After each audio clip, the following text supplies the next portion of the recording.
ओम नमः शिवाय। शिव महापुराण रुद्र संहिता उत्तरार्ध अध्याय 32 सुरेश्वर अवतार। नंदीश्वर बोलिया के हे तात, हवे परमात्मा शिवना सुरेश्वर अवताરની વાત કહું છું। આ અવતાર ધૌમ્યના મોટા ભાઈને સુખ આપનાર થયો હતો। એમની વાત ધ્યાન દઈને સાંભળો। વ્યાઘ્રપાદનો પુત્ર ઉપમન્યુ કેટલાય જન્મોમાં સિદ્ધ થઈને આ જન્મમાં પુનઃ કુમારપણાને પ્રાપ્ત થયો। તે પોતાની માતા સહિત પોતાના મામાને ત્યાં રહેતો હતો। દૈવવશાત તો ઘણો જ દરિદ્ર બન્યો હતો। તેને પોતાને મામાને ત્યાં ઘણું જ થોડું દૂધ પીવા મળતું હતું, માટે તેને દૂધ પીવાની ઈચ્છા રહેતી હતી। તે પોતાની માતા પાસે વારંવાર દૂધ માગતો હતો, પરંતુ માતાની પાસે દૂધ ક્યાંથી? દરિદ્રતાથી પૂર્ણ એ તપસ્વીની માતાએ ઘરની અંદર પ્રવેશ કરીને એક ઉપાય વિચાર્યો। જે દાણા મળ્યા તેને ભેગા કર્યા, બીજને પીસીને એને જળમાં મેળવી કૃત્રિમ દૂધ બાળકને તે પીવડાવતી અને ઉછેરતી। એક દિવસ તે બાળકે પોતાની માતાને કહ્યું કે આ દૂધ નથી।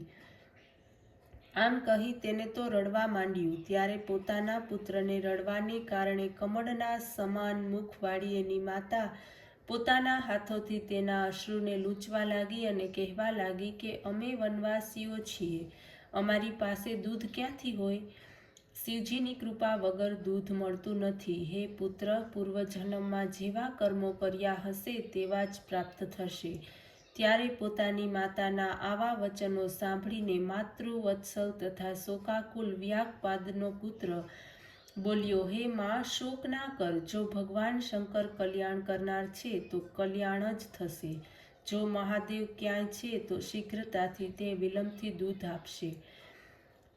હું એમની કૃપાને માટે જરૂર સાધના કરીશ, તેથી શિવજી મારું કલ્યાણ કરશે। એમ કહીને આ બાળક પોતાની માતાને પ્રણામ કરી વિદાય થઈ તપ કરવાને માટે ચાલ્યો। એણે હિમાલય ઉપર જઈને ઓમ નમઃ શિવાય આ પંચાક્ષરી મંત્રનો જપ કરતા શિવના પૂજનરૂપ પરમ તપ કરવાનો આરંભ કર્યો।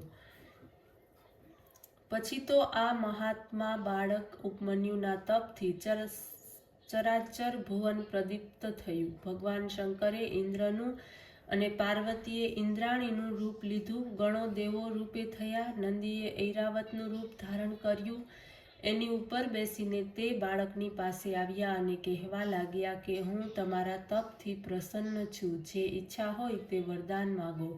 બાળકે કહ્યું, હું શિવજીની ભક્તિ માગું છું। ઇન્દ્રે કહ્યું, શું તમે દેવતાઓના સ્વામી ઇન્દ્રને જાણતા નથી? હું તે જ ઇન્દ્ર છું। રુદ્રનો ત્યાગ કરો, મારી પૂજા કરો। જો નિર્ગુણ રુદ્રોની પૂજા કરશો તો દેવ જાતિમાંથી બહાર કાઢી મૂકીશ, પિચાસ બનાવી દેવામાં આવશે।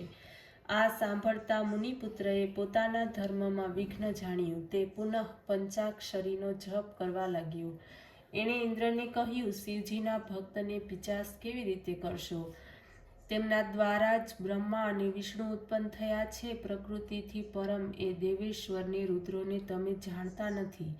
હે દેવેન્દ્ર, તમે જાઓ, હું શિવનો પાસે જ વરદાન પ્રાપ્ત કરીશ, તમારી પાસેથી નહીં જ। હું સારી રીતે જાણું છું, સર્વવ્યાપક શિવજી સિવાય અન્ય કોઈ તત્વ નથી। તે જ સર્વ કારણોના કારણ તથા સર્વ દેવતાઓથી પર છે અને ગુણોથી પર છે। તમારાથી તો શું, પણ હું બ્રહ્મા કે વિષ્ણુની પાસે પણ કોઈ પણ વરદાનની યાચના કરતો નથી। હું શિવજીની નિંદાની પાપ માનું છું, ભલે દૂધ વિના હું મરી જાઉં, શિવની નિંદા નહીં સાંભળું। અને જો તમે ફરીથી મારી આગળ શિવજીની નિંદા કરશો તો હું તમને શિવના અસ્ત્રોથી મારી નાખીને પોતાના શરીરનો ત્યાગ કરી દઈશ। આમ કહીને ઉપમન્યુએ દૂધની ઈચ્છાનો ત્યાગ કરીને સ્વયં મરવાની ઈચ્છા કરી। ઇન્દ્રને મારવાને માટે તે તૈયાર થયો। એણે ભસ્મ લીધી, અઘોર મંત્રથી તેને અભિમંત્રિત કરી, પોતાના ઈષ્ટદેવના યુગલ ચરણોનું ધ્યાન કરી એમાં અગ્નિ સ્થાપિત કર્યો અને ઇન્દ્ર ઉપર છોડ્યો। પરંતુ તે તો ઇન્દ્ર હતા જ નહીં, તે તો સાક્ષાત શિવજી હતા। શિવજી પ્રત્યક્ષ થયા। તેમણે બાળકને દર્શન આપ્યા। સમુદ્રો દૂધના હજારો, દહીંના હજારો અને અન્ય ભક્ષ્ય તેમજ ભોજ્ય પદાર્થોના સમુદ્ર એમને બનાવ્યા। પાર્વતી સહિત નંદી ઉપર બિરાજમાન, પોતાનું સ્વરૂપ ગણો સહિત ત્રિશુલાદિ સુંદર અસ્ત્રોથી શોભિત પોતાનું રૂપ દેખાડ્યું. આકાશમાં દુદુંભી વાગવા લાગી, ફૂલોની વર્ષા થઈ, બ્રહ્મા, વિષ્ણુ, ઇન્દ્ર અને વગેરે દેવતાઓથી દિશાઓ વ્યાપ્ત થઈ. આ જોઈને ઉપમન્યુ શિવને સાષ્ટાંગ દંડવત પ્રણામ કરવા લાગ્યો. પછી તો ભગવાન શંકરે આવો એમ કહી એને બોલાવ્યો, મસ્તક ઝુકાવીને વરદાન આપવા કહ્યું. ઉપમન્યુએ શિવની સ્તુતિ કરી. શિવજીએ એને ઉઠાવ્યો, સાતી છરસો છાપ્યો અને પાર્વતીને સોંપ્યો. પાર્વતીએ પ્રેમપૂર્વક કાર્તિકેયની જેમ જ તેને પોતાના અક્ષયકુમાર પુત્ર તરીકે જાહેર કર્યો. શિવજીએ ક્ષીરસાગરની જેમ સ્વાદુયુક્ત એને એક નાશ ન પામે તેવો સાગર આપ્યો. મહાદેવ અને પાર્વતીએ પણ એને બીજા પણ ઘણા વરદાન આપ્યા. એને શિવની પરાભક્તિ માગી. શિવે એના માગવા પ્રમાણે અજર અમર અને સર્વદા દુઃખ રહિત પોતાની ભક્તિ આપી. એને અક્ષય ગોત્ર કર્યો. સાથે એ પણ કહ્યું કે હું તમારા આશ્રમની નજીકમાં સર્વદા રહીશ. એમ કહીને પાર્વતી સહિત શિવજી ત્યાં અંતર્ધ્યાન થઈ ગયા. ઉપમન્યુ શિવજી દ્વારા શ્રેષ્ઠ વરદાન પ્રાપ્ત કરીને પોતાની માતા પાસે ગયો અને સર્વ વૃત્તાંત કહી સમાચાર સંભળાવ્યા. આ સમાચાર સાંભળીને એની માતા ઘણી જ હર્ષિત થઈ. આજ ઉપમન્યુ સર્વનો પૂજ્ય થયો. હવે તે સર્વ સુખોને ભાગી થયો. આ પ્રમાણે પરમાત્મા શિવ સર્વદા સજ્જનોને સુખ આપનાર છે. હે પુત્ર, ત્યારે સુરેશ્વર નામક શિવનો અવતાર મેં આપને કહ્યો, જે નિષ્પાપ, સ્વર્ગદાયક, યશદાયક, આયુવર્ધક અને સજ્જનોને ભુક્તિ મુક્તિ આપનાર છે.